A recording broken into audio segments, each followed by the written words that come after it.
iQOO ने 9 series के साथ जंग का ऐलान कर दिया है, स्पेशली 40,000 वाले सेगमेंट में। वहां पर OnePlus 9RT पहले से ही था, तो इसके लिए कंपटीशन और भी टफ हो गया। आप में से कई लोगों ने बहुत सारे कमेंट्स में हमारे सवाल पूछे थे कि किसका कैमरा ज्यादा अच्छा है, डिस्प्ले किसकी बेटर है, थ्रॉटल कौन सा फोन होता है, 5G बैंड्स, कैरियर एग्रीगेशन में कौन सा बेटर है। तो ऐसे ही कुछ 30 क्वेश्चंस मैंने चूज किए हैं और उनका आंसर इस डिटेल FAQ स्टाइल कंपैरिजन में कर दिया है। आप तो मुझे जानते ही हो, मेरा नाम कौशल है। अगर नहीं जानते हो तो पहले सब्सक्राइब कर लो, जान पहचान में कराता रहूंगा। ये है FAQ style comparison of iQOO 9 versus OnePlus 9RT। Let's begin. Straight up, दोनों ही फोन्स बहुत ज्यादा आई कैचिंग और प्रीमियम फील होते हैं।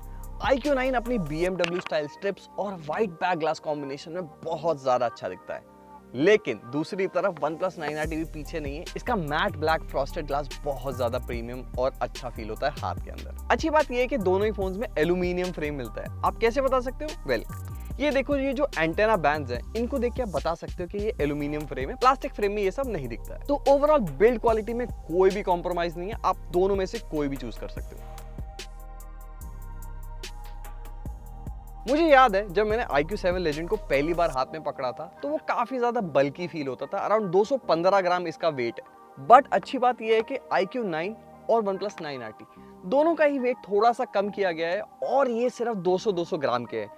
अगर आप केस वगैरह ऐड कर दोगे तो 10-20 ग्राम और ऐड हो जाए। बट मेरा कहने का पॉइंट है कि इन दोनों को लॉन्ग टर्म यूज करने में ज्यादा हैंड में फटीग नहीं होता है। तो इट्स ओके, अगर आप बड़े फोन यूज करते हो तो आपको इन दोनों को यूज करने में कोई भी प्रॉब्लम नहीं आएगा।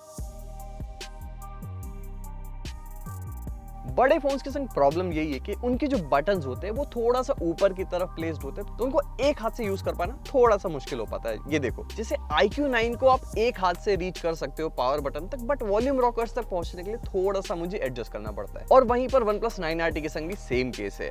आप एक हाथ से पावर बटन तक तो रीच कर सकते हो, लेकिन जो अलर्ट स्लाइडर है उस तक पहुंचने के लिए आपको थोड़ी सी अपनी ग्रिप एडजस्ट करनी पड़ती है। तो ये छोटा सा मेरा सजेशन है मैन्युफैक्चरर्स को कि थोड़े से बटन्स को आप सेंटर की तरफ ला सकते हो। It would be beneficial for everyone.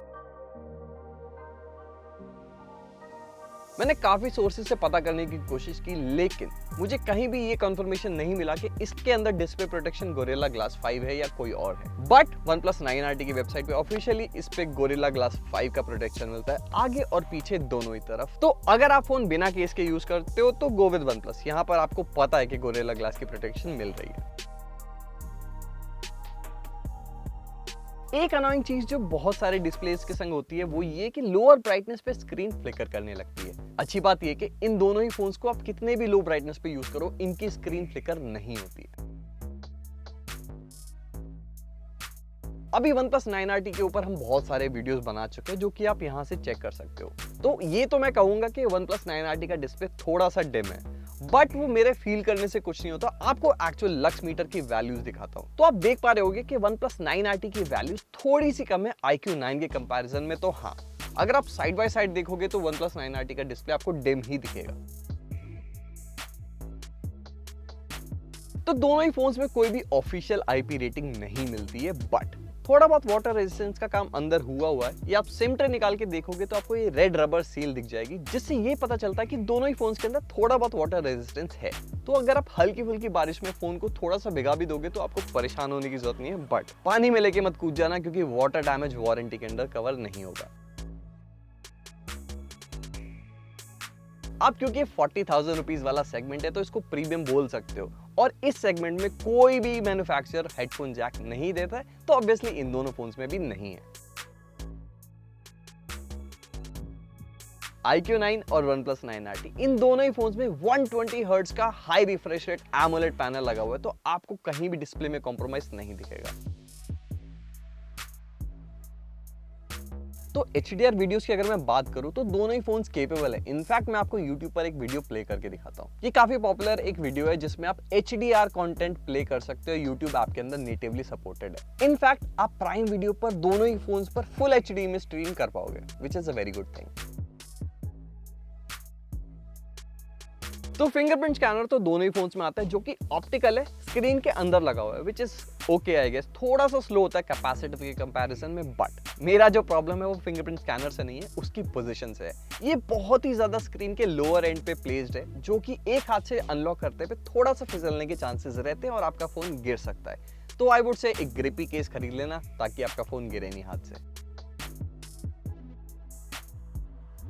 तो मैं काफी टाइम से iQOO 9 और OnePlus 9RT को साइड बाय साइड यूज कर रहा हूँ। इसके अंदर 4350 mAh की बैटरी और इसके अंदर 4500 mAh की बैटरी। तो नो डाउट OnePlus 9RT का स्क्रीन ऑन टाइम ज्यादा बेटर है, बट दोनों ही phones around 7 to 8 hours off screen time आराम से दे देते हैं। और अगर आप ये स्क्रीनशॉट देखो तो 10-10 घंटे दोनों ही फोन्स ने दिया है, तो आप निश्चिंत रहो, दोनों ही फोन्स बढ़िया स्क्रीन ऑन टाइम देंगे आपको।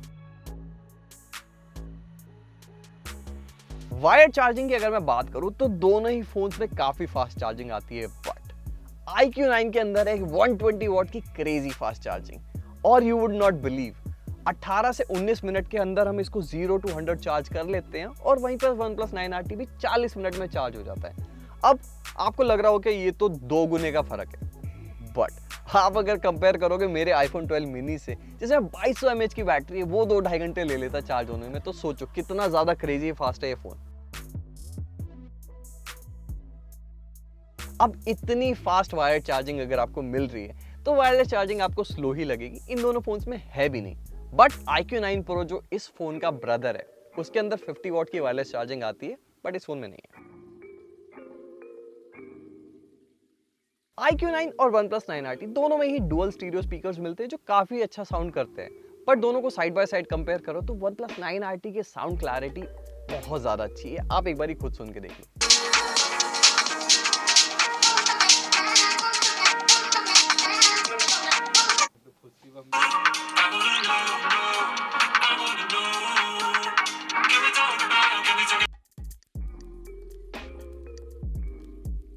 अब इन दोनों ही फोन्स के अंदर फ्लैगशिप लेवल के स्नैपड्रैगन 888 प्लस और स्नैपड्रैगन 888 प्रोसेसर है, तो ऑब्वियसली वो बहुत ज्यादा हीट क्रिएट करते हैं, but thanks to vapour chamber liquid cooling system दोनों ही फोन्स में बहुत अच्छे से कूलिंग हो पाती है। इनफैक्ट स्क्रीन पर आप ये नंबर्स देखो, आप ये बोलोगे कि OnePlus 9RT का सरफेस एरिया ज्यादा बड़ा है तो वो ज्यादा एफिशिएंट होगा कूलिंग में।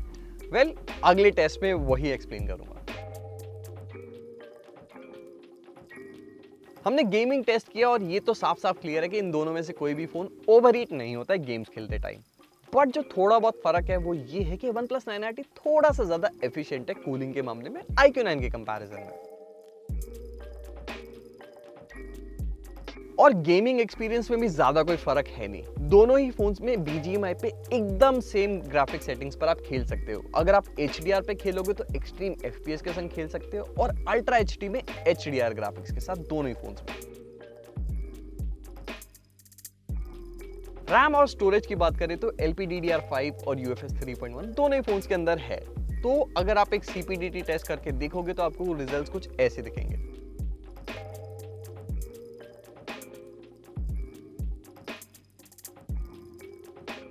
तो क्योंकि दोनों ही फोन्स में बहुत अच्छा लिक्विड कूलिंग वेपर चेंबर है, तो मैंने सोचा चलो क्यों ना थ्रॉटल करके देखा जाए किस फोन की बैंड बजती है। iQOO 9 क्लियरली थोड़ा सा परफॉर्मेंस में डिप लेकर आता है, लेकिन OnePlus 9RT कंसिस्टेंटली परफॉर्म करता रहता है और कहीं भी डिप नहीं दिखता है। iQOO 9 में 15 मिनट तक आते आते रेड लाइनिंग हो जाती है, और OnePlus 9RT कंटिन्यूअसली परफॉर्म करता है over the course of entire test. अब क्योंकि OnePlus 9RT के अंदर कलर OS वाला ऑक्सीजन OS है, तो ऐप क्लोनिंग थोड़ी सी लिमिटेड हो गई है। अब यहाँ पर सिर्फ 3 ऐप्स मिलती हैं, फेसबुक, इंस्टाग्राम और व्हाट्सएप, जिनको आप क्लोन कर सकते हो, लेकिन iQOO 9 में अभी भी ज्यादा ऐप सपोर्टेड है। iQOO 9 तो सीधा सीधा बोलता है कि हम 2 साल का सॉफ्टवेयर अपडेट देंगे और 3 साल तक सिक्योरिटी अपडेट्स देंगे, और Android 12 के संग शिप करते हैं इसको आउट ऑफ द बॉक्स। वहीं पर OnePlus 9RT है, ये बोलते हैं कि हम 3 साल का सॉफ्टवेयर अपडेट देंगे, बट ये out of the box colour OS 11 के संग आता है। ऑक्सीजन OS कह सकते हो, बट Android 11 पर ही बेस्ड है दोनों। 5G बैंड्स की अगर मैं बात करूं तो दोनों फोन्स में डिसेंट नंबर ऑफ बैंड्स मिल जाते हैं। इसके अंदर 8 हैं और इसके अंदर 7। लेकिन ये तो तभी पता चलेगा जब एक्चुअल 5G कवरेज आपके शहर में आएगी। 5G से ज़्यादा इंपॉर्टेंट होता है 4G कैरियर एग्रीगेशन अभी के समय में। दोनों ही फोन्स में कैरियर एग्रीगेशन है। iQOO 9 में 2CA मैंने देखा है अपनी आंखों से, 9RT में 3CA तक देखा है, लेकिन उससे स्पीड्स कितनी आएंगी एक बार मैं आपको स्पीड टेस्ट करके दिखा देता हूँ।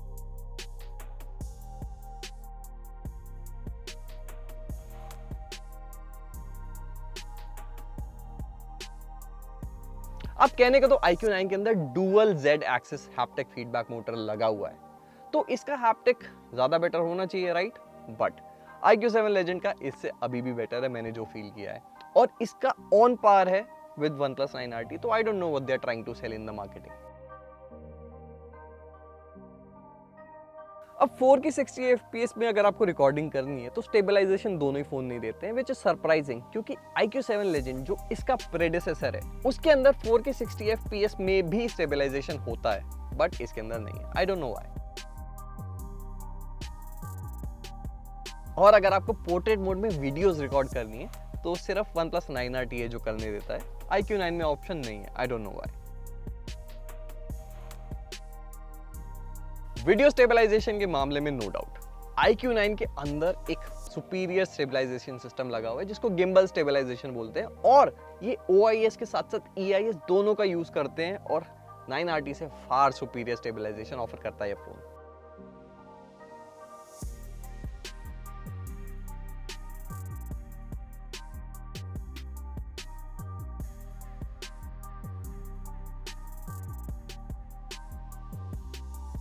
डॉल्बी एटमॉस अगर आपकी प्रायोरिटी है तो वो सिर्फ OnePlus 9RT के अंदर मिलता है, iQOO 9 के अंदर नहीं मिलेगा। बट रियल लाइफ में ऐसा कोई फर्क नहीं पड़ेगा अनलेस अगर आपके पास एक surround sound system in place नहीं है घर के अंदर, तो क्योंकि इन दो छोटे छोटे स्पीकर से कोई ज्यादा फर्क नहीं पड़ता। तो अब दोनों ही फोन्स में गूगल डायलर आता है, विच मीन्स कि आप कॉल रिकॉर्डिंग तो कर सकते हो, लेकिन दोनों ही पार्टीज को एक डिस्क्लेमर सुनाई देगा जो कुछ इस तरह साउंड करता है। This call is now being recorded. तो अगर आपको ऑटोमेटिक कॉल रिकॉर्डिंग चाहिए तो आप अननोन कॉलर्स की तो कर सकते हो, लेकिन नोन कॉलर्स की करनी है तो आपको सेटिंग्स में जाना पड़ेगा और इस सेटिंग को एनेबल करना पड़ेगा, उसके बाद कॉल्स ऑटोमेटिकली रिकॉर्ड हो जाएंगी। तो आई होप आपको ये FAQ स्टाइल कंपैरिजन पसंद आया होगा और मैंने आपके जितने भी क्वेश्चंस हैं उनका आंसर कर दिया होगा।